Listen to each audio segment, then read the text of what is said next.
What if Sony purchased Take-Two, which includes 2K games and Rockstar games? Just imagine that. Now, before you start calling me an idiot and delusional, let me tell you, this is just a what-if scenario. But this is interesting when you think about it, and that's exactly what we're going to do today. We're going to assume this hypothetical scenario, and how it will crumble the video game industry, and might end the console war once and for all. I want to start by saying that this will not require as much effort as you think it will. Sony has tried to purchase Rockstar Games before. It is a rumor, but I think they did and failed, because Take-Two likes being their own boss. They don't want to become the pet dog of another console that forces them to make the games they want. But let's just say Sony somehow manages, because Sony is obviously bigger than Take-Two. Take-Two's brand value was around $25 billion at the time of recording this video, and Sony is much larger than that. And let's just say Sony somehow manages, I don't know how. Through black magic and ransom, they managed to buy Take-Two games. Now, what will happen next? For instance, Sony will get rights to franchises like GTA, Red Dead Redemption, Max Payne, Mafia, 2K NBA, 2K WWE, and bioshock 2. So we can say that this will be a win-win purchase no matter what the price. So what will be the next step for Sony? Will they make GTA 6 or Red Dead Redemption 3 exclusive? No, they probably won't. They won't even dare to do that. But before that, let's talk about 2K for a second before coming to Rockstar Games. I believe Sony will keep the 2K as it is. They will release it everywhere. PlayStation, Xbox, Windows, maybe even Android. Because the games of both NBA and WWE are dependent on microtransactions and monthly fees. So, it's obvious they're going to release it everywhere, because microtransactions are already dependent on more and more customers. So, they are not going to mess with 2K games. They will happily give them to Xbox, and even Nintendo. But the main thing comes down to the most important, which is Rockstar Games and its title. For instance, GTA and the Dead series. Because the last time we saw Rockstar Games produce a non-GTA or RDR game was LA Noire, and it's been 85 years since then. Now this is what I believe Sony will do with GTA and RDR, and this is the best option too, which is Time Game. By this I mean, they can do day one release on PlayStation and maybe even PC, or delay by 1 week on PC, maybe a month.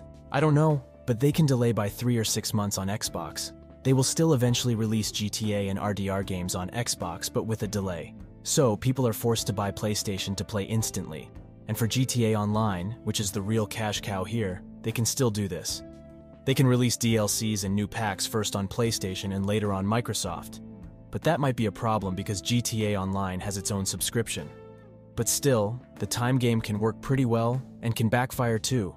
After all, people are obviously going to call them greedy for this move. But at the same time, it might work too. Why? Because GTA 6 or 7 or whatever is a goldmine of content. Look at GTA 3.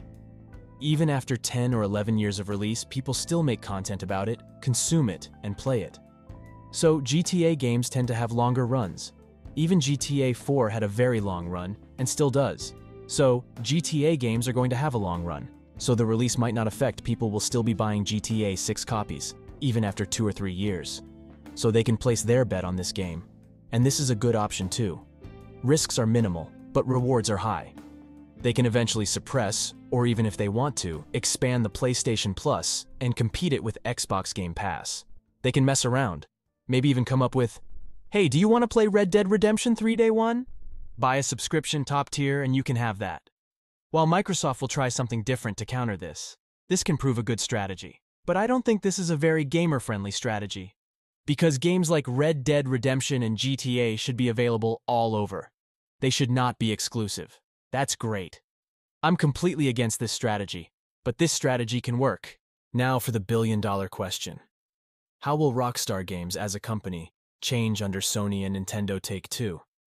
Well, I think you can easily expect their inconsistency to be improved. You know, it takes 5 to 6 years to make a game. Yeah, they make a great game. There's no doubt about that. Take all the time you want. But Sony, I don't think Sony will be ready for one Rockstar game per generation. Remember, Rockstar Games produced only one PS4 game? Yeah, they ported GTA V later. But the only proper PS4 game by Rockstar Games was Red Dead Redemption, or Red Dead Redemption Online, if you want to include that. And there have been 0 PS5 games yet. The only PS5 game we have is GTA V Remastered. You can't even call that remastered, though. But whatever, you got my point. I don't think Sony will mess around. They'll probably force them to make at least 2 or 3 titles per generation. They will try to release a game every 2 or 3 years, because if they want to take a very big bet, they want Rockstar Games to give them all. Considering that Rockstar Games has so many studios, they have studios in London, they have studios in America, India, and many more countries, so they expect them to work faster. And one more positive thing you can expect is if Sony somehow buys Rockstar Games. And remember, this is a hypothetical situation. One more thing you can totally expect is that there will be more collections and a little bit more focus on less-known franchises, or you might get Max Payne's collection or the GTA collection. But yeah, you get my point. Sony has this fascination with releasing and moving their games around. Hey, you never got to play this PSP game? Don't worry. We are porting and collecting it for the PS5 version. You can totally expect that this will happen. There will be no more neglection to smaller games, but I can be wrong too. But not all franchises of Rockstar Games for Take-Two will be revived. Like nobody's going to revive Emergency. But cult classics like Bully might get a revival too, which is totally expectable. And more online content. GTA Online will expand because Sony needs money and is going to try to squeeze everything. Same for Microsoft and Nintendo, so there's that. Now let's talk about something that will have negative consequences because this is not a happy Disney World. Something might go wrong too, and yeah, totally. One thing that might go wrong is the quality of the games. This is a weird thing that happens, but totally acceptable. Whenever a big company tries to acquire a studio, sometimes the lead developers and producers leave the studio. They don't want to work with the creative vision of a giant $100 billion company. And this might happen with Rockstar Games too.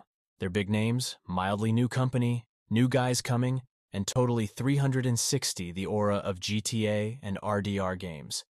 They will try something new, and it might effectively destroy it. You might get a blunder in GTA 7 or any other GTA game.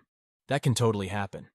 Maybe GTA 6 does not remain GTA, and RDR does not remain GTA. That's a total possibility. But Sony will try to make more and more games. If people want to leave the company because Sony is now their boss and bossing them around, they will have a new guy. And those guys might be good, but they do not have the capability to make a perfect GTA game. So that can totally happen.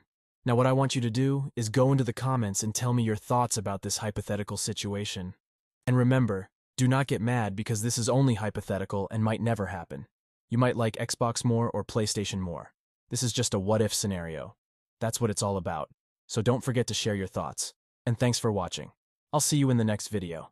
Till then, take care and have a nice day. Avenaut is signing out.